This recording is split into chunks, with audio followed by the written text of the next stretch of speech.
When times get tough, do you ever wish you could just push that reset button and just start all over again? We've all thought it. Big flush, right? Yeah, we've all thought about it and wish we could do it from time to time. But be careful what you wish for, because scientists are now working to make these wishes a reality.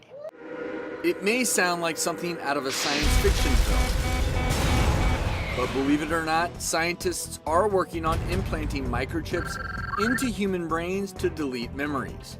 Prototypes for the chip are allegedly being tested on epilepsy patients in hospitals with good results.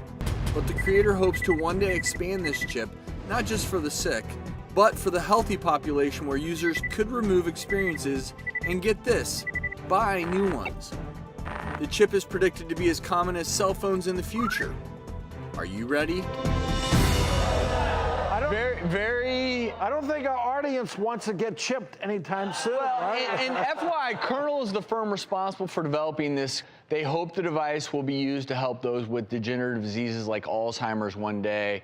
So there is a medical bent to this, because it could be not only erasing memories, but maybe helping people remember. You know, there's a lot of potential here, a lot of potential for misuse. I think there's more misuse potential than there is benefit. Because right. I agree. I have two major concerns here. One is, we're already a country in which we oftentimes try to go to avoidance coping when things are wrong. This is why we have a substance abuse epidemic right now, because that is an avoidance coping strategy. So this is sort of like, hey, I don't like what happened, boom, delete. I don't like that boyfriend, right, gone. Boom, delete. Yeah, I mean, I know we all wish we could do it, but this is really, really crazy, because the second concern is that really at this point, we are human beings who evolve from learning. If every time you're resetting that chip from our mistakes, it helps us to learn to deal with problems in the future. So it's almost like you go right back to when you're an infant again. You have to learn everything over. That really could be because they talk about it, that maybe there is a use to try to eliminate those bad thoughts, PTSD memories, bad divorce, whatever trauma. This whole area of functional brain surgery, whether it be a chip, whether it be brain stimulation. I mean, this is an area that is evolving at a crazy rate. I remember when Neil Martin, the neurosurgeon, was on, he said, just wait, Drew, the time is coming. We're gonna control so many of these behaviors, obesity.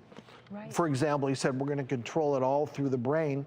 Well, what worries me he's probably right. Is that the neural circuitry is so complex. So if you delete a memory, what pathways did you just delete? Exactly. Are you going to remember critical things about yourself and your decision making for the future? And, and funny things like, what if you're like, I'm going to sue you for what you did? What'd I do? Huh?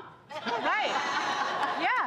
Yeah, no, I mean, and think about the excuses that'll happen in just like your general run-of-the-mill arguments with your spouse or loved one. What? I never did that. I don't know. This is Westworld-esque, you know, with all the someone in a control room somewhere controlling your memories, controlling your thoughts.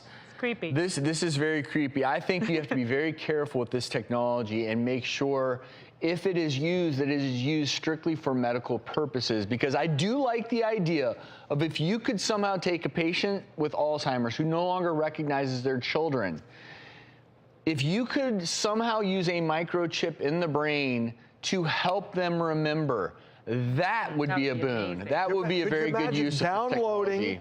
What is there, the memory, and then you put the chip in with that download so that you do better with a degenerative process like Alzheimer's. That's a cool idea.